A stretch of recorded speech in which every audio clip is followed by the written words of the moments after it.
La semana pasada comenzamos a ver un tema que tiene por nombre la conducta del cristiano.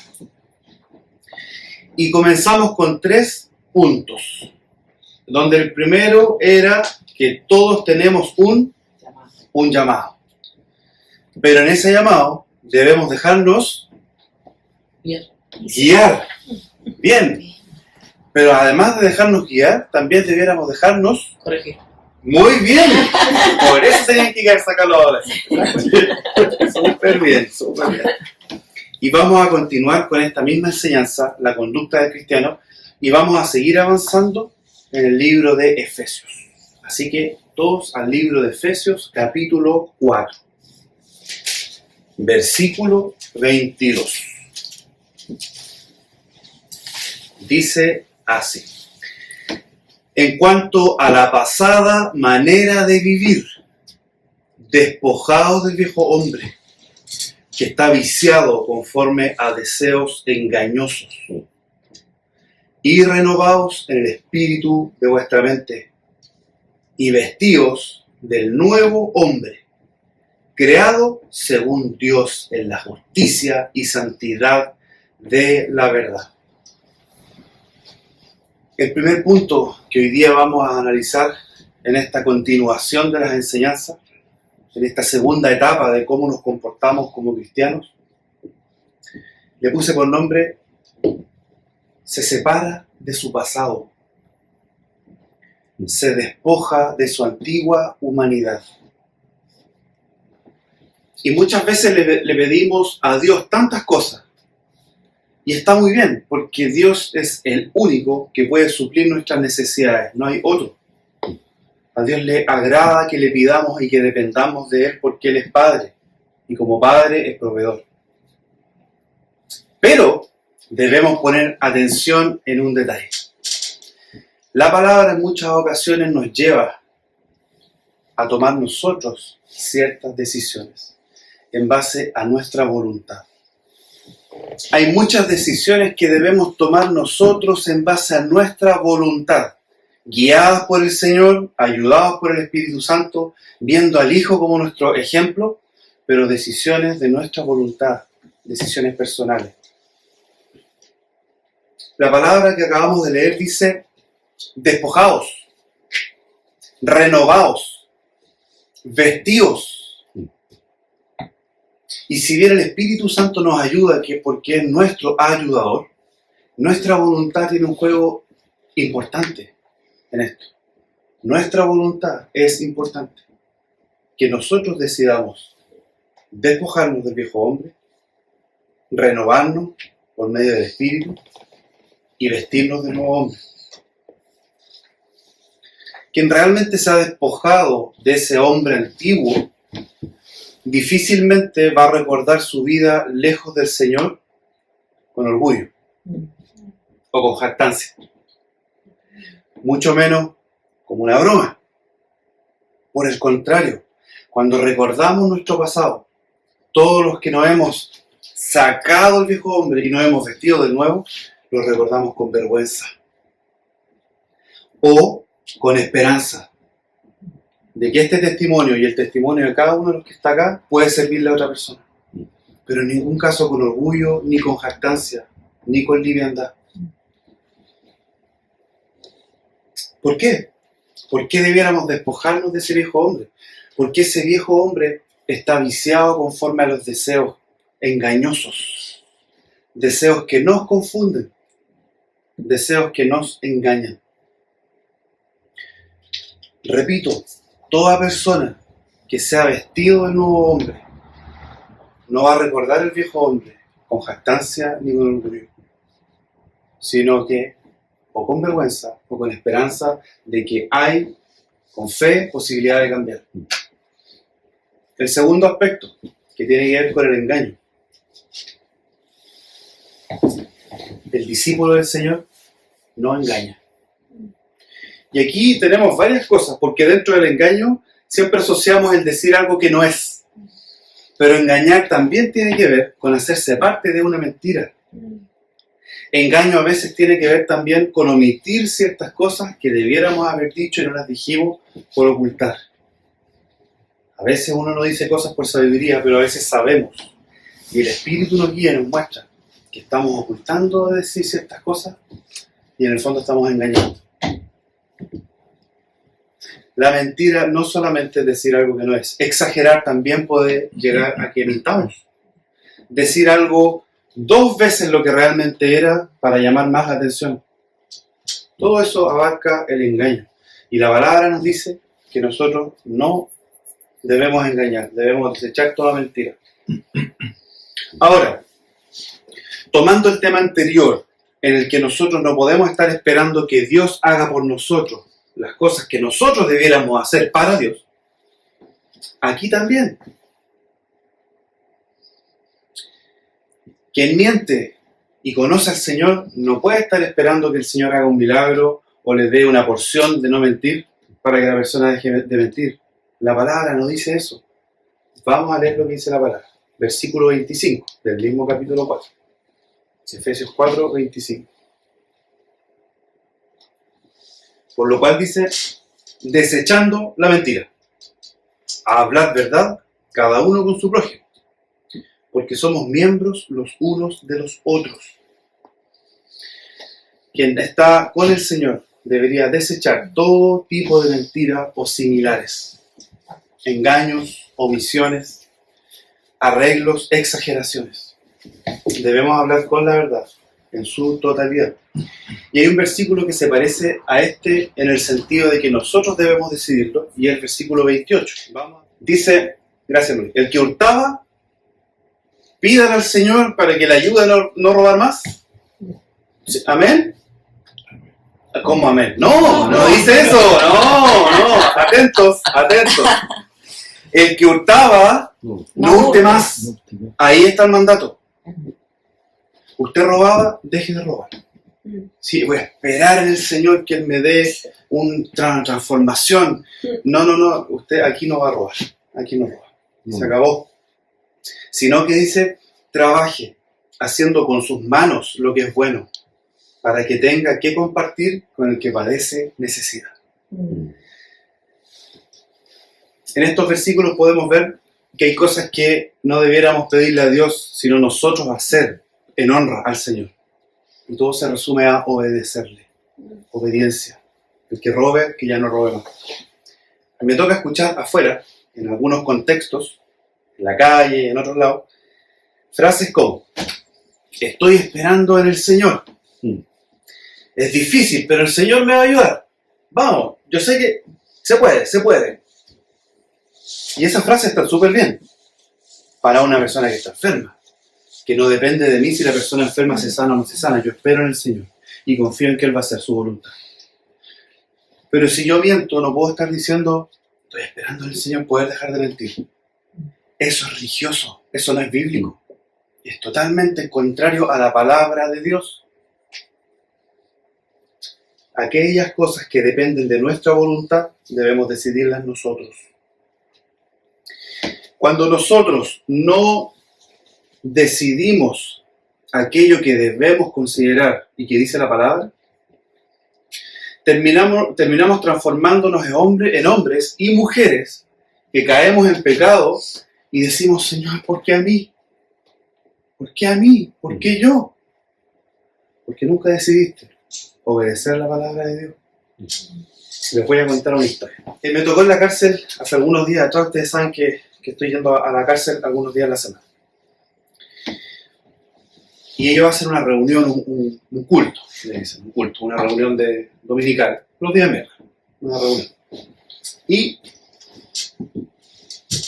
me tocó que estaba llegando y se da en el formato de la cárcel, que es un formato distinto al de nosotros, pero se da la oportunidad de que cualquier persona pueda acercarse y hablar.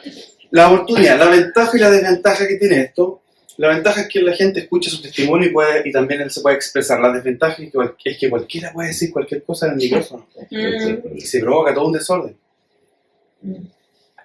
Bueno, habló esta persona de Dios, se veía un hombre convertido, un interno convertido, se veía súper bien cómo hablaba, Y yo creo que a todos nosotros de alguna forma nos conmueve escuchar que un interno que está privado de libertad diga que en Cristo hay libertad. Oh, en el alma algo pasa adentro. Que alguien que está privado de libertad por 10 años, 14 años, diga en Cristo hay libertad. Hasta ahí súper bien. Todo perfecto. Y termina este hombre diciendo, así que ánimo hermanos, porque por el Señor estamos en la cárcel. Y Él quiso que estuviéramos acá. Y por si fuera poco, todos gritaron, ¡amén! Él está en la cárcel por lo que ha hecho. No por el Señor. No por el Señor. Y muchos de los internos, lamentablemente, tienen la idea de que ellos están en la cárcel, los que son cristianos o criados en cuna cristiana, creen que están en la cárcel como el apóstol Pablo. El apóstol Pablo estuvo en la cárcel por predicar. Eso mismo pasa cuando nosotros no tomamos nuestra responsabilidad. Entonces queremos atribuir a Dios todas las cosas. Llego a la cárcel, el Señor así lo quiso. Amén, gracias Señor, por algo estoy acá. Por lo que acabas de hacer. Porque mataste al vecino. Porque le robaste en el supermercado. Eso pasa cuando no nos responsabilizamos. Terminamos pagando consecuencias y aún creyendo que es del Señor. Pero es por nuestras malas decisiones. Que robe, no robe más. Literalmente, eso dice la palabra. Si tienes la mala costumbre de mentir, entonces deja de hacerlo. Si tienes la mala costumbre de ver cosas, de mirar cosas que no son rectas, que no son santas, deja de hacerlo. No esperes un milagro y que el Señor te invada con litros y litros de santidad para poder dejar de ver en el celular lo que no corresponde. Deja de hacerlo. Porque la palabra dice que tus ojos miren lo recto y diríjanse tus párpados hacia lo que tienes delante. Nos gozamos de la misericordia de Dios que sí nos ayuda. A pesar de que es una decisión personal, Él sí nos ayuda. Su Espíritu Santo nos ayuda. Y por medio de la iglesia somos ayudados en todos nuestros temas. Pero no olviden que hay una voluntad propia. Vamos a continuar con la historia de la cárcel. Me gusta hablar de la cárcel porque lo paso bien. Voy 3 veces a la semana y me encanta. Son agradables los internos. El tema de este hermano que dijo, estamos aquí por el Señor, que el Señor nos trajo acá y que todos hayan dicho amén, un grupo de 25 personas, me pone a mí en un problema grande. Porque por obra de Dios que Él nos ha abierto puertas, yo soy pastor de esa iglesia que está dentro de la cárcel. Y como pastor tengo que corregirlo. El miércoles. No, esto ya pasó. Oh.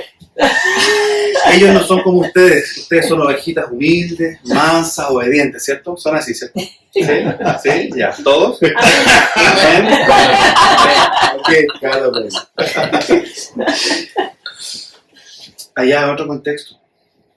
Es otro contexto. Los que han sido cristianos vienen de cunas cristianas, pero muchas veces de crianzas religiosas. Donde corbata, ¿cierto? Terno, soy cristiano. Pero de lunes a viernes hacen lo que quieren. Muchos son hijos de pastores y eso es lamentable. Hay pastores dentro de la cárcel. Día miércoles, 10 de la mañana, todos al dormitorio. Al dormitorio o a los nichos. ¿Ustedes saben qué le dicen nichos a las camas donde ellos duermen? ¿Saben lo que son los nichos? Sí. ¿Qué son los nichos? A ver, ¿qué me puedes decir? Sepultura, sí, Juan. En el cementerio. En el Son cementerio. como departamento de sepultura. Donde están los ataúdes. Sí. Bueno, ese es el nombre que tienen las camas en la cárcel, los nichos. Sí. Todo el dormitorio, se cierra la puerta, una puerta maciza de 400 kilos de acero forjado, hacía un candado, 25 internos que tenían que ser corregidos. Ellos deben ser corregidos. Y muchas veces, esto es un paréntesis, se va a las cárceles con un corazón muy misericordioso, y está bien. Pero a veces se pasa de misericordia y se desordena y se pasa a humanismo. Ellos deben saber que están ahí porque han cometido un delito. Y por ese delito tienen que arrepentirse. Le han fallado a la sociedad y a sus familias. Y si no se arrepienten, no tienen salvación. aunque se vayan con la corbata bien apretada y con su Biblia bajo el brazo, no tiene que ver con eso. Me presento frente a ellos, en esa pieza cerrada, los nichos al lado, los 25 internos, imagínense ustedes. Mira, hermano, usted no está acá por el Señor. Usted está acá porque ha cometido un delito. Usted ha delinquido y está acá por sus propias malas decisiones. Pero, y aquí está el quiebre, porque no se trata de ir y enfrentarlo solamente con su verdad. El quiebre. El Señor en su infinita misericordia ha venido a este lugar para que en esa condición usted pueda ser rescatado si se arrepiente. Y Él te pueda adoptar como hijo. Fue bien. El Señor estuvo ahí. Hay algunos internos que lloran, que hasta el día de hoy ellos no pueden hablar por teléfono. Y ellos precisamente porque son de iglesia, con mayor razón no pueden tener teléfono, aunque los otros de afuera tengan de forma ilegal, ellos no pueden, porque son cristianos y tienen que dar testimonio frente al resto de los internos. Y no es como acá, que si uno hace algo indebido, la persona te va a decir, oye, ¿viste el hermanito lo que estaba haciendo el otro día? No sé, estaba haciendo no sé qué cosa. Allá no. Ah, le dicen, usted no es cristiano. Ah, entonces venga para acá, venga con nosotros. Y ahí ocurren los asesinatos y abusos a los hermanos, falsos hermanos. Entonces muchos que tienen necesidad por años de llamar a su esposa y pedirles perdón por haberla abandonado con hijos de 15 años, y han pasado 10 años y no conocen a su hijo. Y no pueden. Y lloran mucho en las reuniones y algunos han entregado su vida al Señor ahí adentro. Y eso es precioso de ver. Lloran, entregan su vida al Señor, pero lo más importante es que han dado frutos de conversión. Y esto, voy a cerrar el paréntesis, no nos dejemos llevar por lo que es emocional, porque una persona que llora súper bien, es parte de emociones normales, pero por sus frutos los conoceréis. Y vamos al tercero. Se enoja, pero no peca. Vamos al versículo 26. Versículo 26. Dice, gracias. Airaos, pero no pequéis. No se ponga el sol sobre vuestro enojo, ni deis lugar al diablo. Estos versículos tienen varias interpretaciones. Dentro de ellas hay dos que son bien apropiadas. Una dice que lo que está diciendo el Señor a través del apóstol es que nos podemos enojar, pero que no se acabe el día. Antes que se acabe el día tenemos que solucionar la situación con la persona que nos enojamos y todo lo demás. Esa es una interpretación. La otra, que pienso que podría ser más cercana a la realidad, es que podemos enojarnos, pero cuando dice no se ponga el sol sobre vuestro enojo, está diciendo que cuando te enojes no vengan tinieblas a tu mente que te lleven a pecar. Podemos enojarnos, pero es distinto por enojo caer en pecado. Así que si se enoja el marido con la esposa, enójese, pero no le haga la ley del hielo, porque eso no es de Dios. Si la mujer se enoja con el marido, entendible, porque somos muy porfiados. No, enójese, pero no caiga en crítica, no caiga en murmuración, en menosprecio, en faltas de respeto. Podemos enojarnos.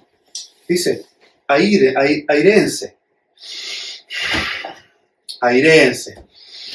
Okay. Pero no pequéis. Y cuarto punto y final, no habla palabras podridas o depravadas. Vamos a leer el versículo 29 y 30. Dice, ninguna palabra corrompida salga de vuestra boca, sino la que sea buena, ¿para qué? Para la necesaria edificación, a fin de dar gracia a los oyentes. Y no contristéis al Espíritu Santo de Dios, con el cual fuisteis sellados para el día de la redención. Cuando hablamos de palabras podridas, o cuando la palabra dice ninguna palabra corrompida salga de vuestras bocas, inmediatamente pensamos en garabatos, en palabras de doble sentido. Y sí lo es. Pero si podemos leer con mayor atención, el versículo dice, ninguna palabra corrompida salga de vuestra boca, sino la que sea buena para la necesaria edificación. Por lo tanto, todo lo que no edifica y es liviano es palabra corrompida. Si yo me pongo a hablar de mi pasado y las cosas que hice como un chiste, estoy hablando palabras corrompidas, porque no edifican a nadie. A nadie. No solamente palabras de doble sentido ni ordinarias, sino que también conversaciones livianas.